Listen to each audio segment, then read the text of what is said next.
कौन है सुरिंदर चौधरी जिन्हें बना दिया गया जम्मू कश्मीर का उप मुख्यमंत्री?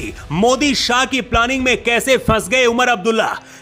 जम्मू कश्मीर में हिंदू उप मुख्यमंत्री क्यों बनाया गया? राहुल गांधी और उमर अब्दुल्ला ने खुद चुना, अचानक कैसे पलट गई पूरी बाजी? केजरीवाल के साथ जो हुआ, क्या वो अब उमर अब्दुल्ला के साथ होगा? सीएम की शपथ लेते ही उमर अब्दुल्ला ने किया बड़ा ऐलान। जम्मू कश्मीर के मुसलमानों ने कांग्रेस और नेशनल कॉन्फ्रेंस की सरकार बनाई। उमर अब्दुल्ला ने शपथ ली, लेकिन जम्मू कश्मीर में हिंदू उप मुख्यमंत्री कैसे बन गया? मोदी शाह की जो प्लानिंग थी, क्या अब वही होने वाला है?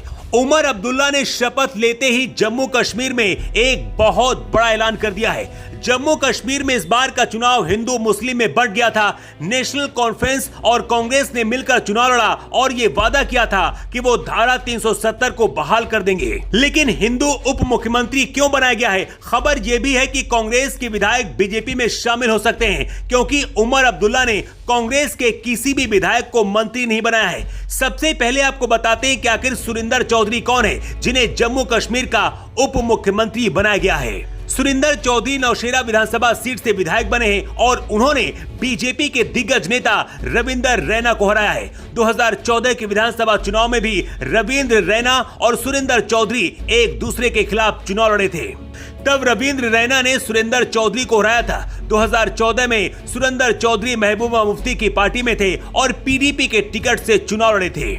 उमर अब्दुल्ला ने एक हिंदू को उप मुख्यमंत्री क्यों बनाया है, इसकी क्रोनोलॉजी समझिए।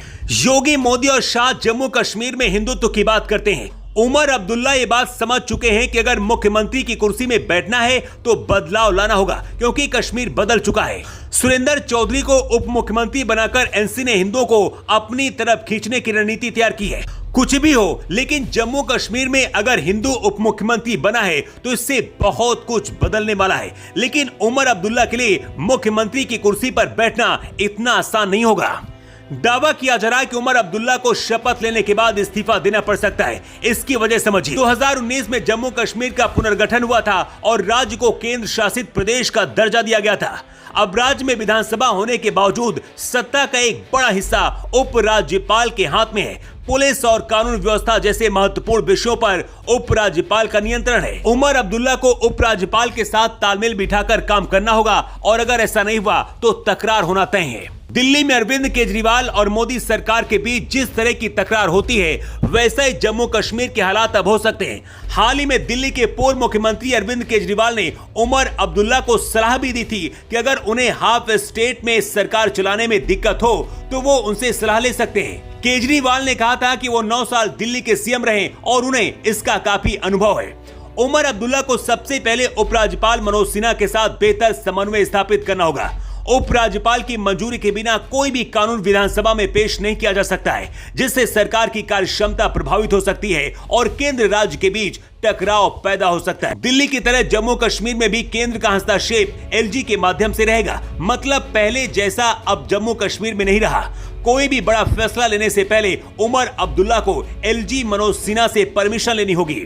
मुख्यमंत्री की शपथ लेने के बाद उमर अब्दुल्ला ने ताबड़तोड़ फैसले लेने भी शुरू कर दिए। उमर अब्दुल्ला ने सड़क पर उनका काफिला निकलने के दौरान ग्रीन कॉरिडोर न बनाने का निर्देश दिया है। जम्मू कश्मीर के मुख्यमंत्री उमर अब्दुल्ला ने ट्वीट करते हुए लिखा है, मैंने जम्मू कश्मीर पुलिस के महानिदेशक से बात की है कि जब मैं सड़क मार्ग से कहीं भी जाऊं तो कोई ग्रीन कॉरिडोर न बनाया जाए या कहीं भी ट्रैफिक न रोका जाए। मैंने उन्हें सार्वजनिक असुविधा को कम करने और सायरन का कम से कम उपयोग करने का निर्देश दिया है। जम्मू कश्मीर में उमर अब्दुल्ला का राज शुरू हो चुका है, लेकिन सबसे ज्यादा चर्चा सुरिंदर चौधरी की हो रही है, जिन्हें उप मुख्यमंत्री बनाया गया है। लेकिन सवाल है कि क्या उमर अब्दुल्ला 5 साल तक जम्मू कश्मीर की सरकार चला पाएंगे? अपनी राय आप कमेंट बॉक्स पर लिखकर जरूर बताएं।